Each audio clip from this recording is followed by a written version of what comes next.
Trump China tariff ഏറ്റുമുട്ടലിനിടെ China കേന്ദ്രീകരിച്ചുള്ള iPhone ഉത്പാദനം ഇന്ത്യയിലേക്ക് മാറ്റാൻ പദ്ധതിയിടുകയാണ് ആപ്പിൾ. ഇനി US വിപണിയിലെത്തുന്ന ഭൂരിഭാഗം ഐഫോണുകളും ഇന്ത്യൻ നിർമ്മിതമാകുമെന്നാണ് ആപ്പിൾ CEO ടിം കുക്ക് അറിയിച്ചത്. 2026 ഐഫോൺ ഉത്പാദനം പൂർണ്ണമായി ഇന്ത്യയിലേക്ക് എത്തുമെന്ന് മുൻ റിപ്പോർട്ടുകളെ ശരിവയ്ക്കുന്നതാണ് പുതിയ പ്രഖ്യാപനം. വരും മാസങ്ങളിൽ US വിപണിയിലെത്തുന്ന ഭൂരിഭാഗം ഐഫോണുകളും ഇന്ത്യൻ നിർമ്മിതമാകുമെന്നാണ് ആപ്പിൾ CEO ടിം കുക്കിന്റെ പ്രഖ്യാപനം. അതേസമയം ഐപാഡുകൾ, ആപ്പിൾ വാച്ചുകൾ, എയർപോഡ് എന്നീ മറ്റുൽപ്പന്നങ്ങളുടെ ഉൽപ്പാദനം വിയറ്റ്നാമിൽ തുടരും. US പ്രസിഡന്റ് ഡൊണാൾഡ് ട്രംപ് ഏപ്രിലിൽ തിരികൊളുത്തിയ താരിഫ് യുദ്ധം ചൈനയും ഏറ്റുപിടിച്ച പശ്ചാത്തലത്തിലാണ് US ടെക് ഭീമന്മാർ ഇന്ത്യയിലേക്ക് ഉൽപ്പാദന ഹബ്ബ് മാറ്റുന്നത്.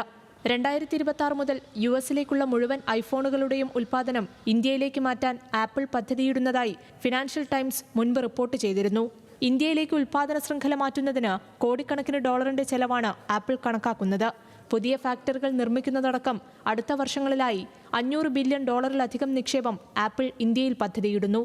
അതേസമയം ചൈന, വിയറ്റ്നാം എന്നീ രാജ്യങ്ങളുമായുള്ള താരതമ്യത്തിൽ ഇന്ത്യൻ നിർമ്മിത ഉൽപ്പന്നങ്ങൾക്ക് ട്രംപ് ഏർപ്പെടുത്തിയ ഇറക്കുമതി തീരുവ കുറവാണെന്നതാണ് നേട്ടം.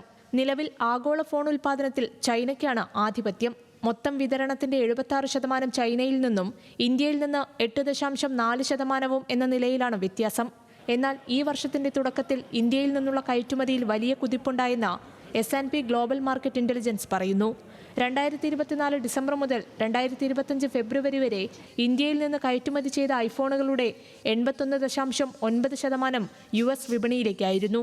2025 മാർച്ചിൽ കയറ്റുമതിയിൽ 219% വൻ കുതിപ്പുണ്ടാവുകയും 97.6% ഇന്ത്യയിൽ നിന്നുള്ള ഇറക്കുമതി വർദ്ധിക്കുകയും ചെയ്തു. താരിഫുകൾ പ്രാബല്യത്തിൽ വരുന്നതിന് മുൻപുണ്ടായ ഈ കുതിപ്പിൽ ഏകദേശം 1.5 ദശലക്ഷം യൂണിറ്റുകളാണ് ആപ്പിൾ ഇന്ത്യയിൽ നിന്ന് ഇറക്കുമതി ചെയ്തത്. മാർച്ചിൽ മാത്രം ഇന്ത്യയിൽ നിന്നുള്ള ഐഫോൺ കയറ്റുമതി ഏകദേശം 3.1 ദശലക്ഷം യൂണിറ്റ് ആയിരുന്നു. International desk, news Malayalam.